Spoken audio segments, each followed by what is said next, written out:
માતર ખાતે AIMIM party દ્વારા ચિંતન શિબિર યોજાઈ।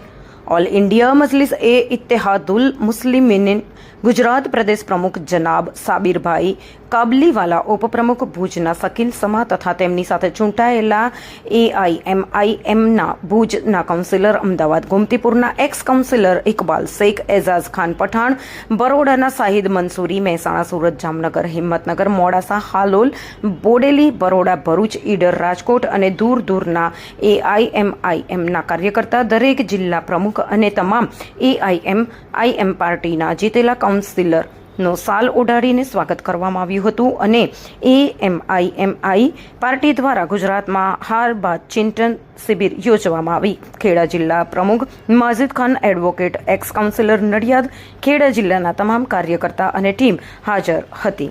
મોહમ્મદ ખાન પઠાણ, માતર, ખેડા। हम दिखाएंगे सच्चाई की खबर चैनल को लाइक कीजिए, सब्सक्राइब कीजिए और हमारे साथ जुड़े रहिए। हम दिखाएंगे आपको सच्चाई की खबर।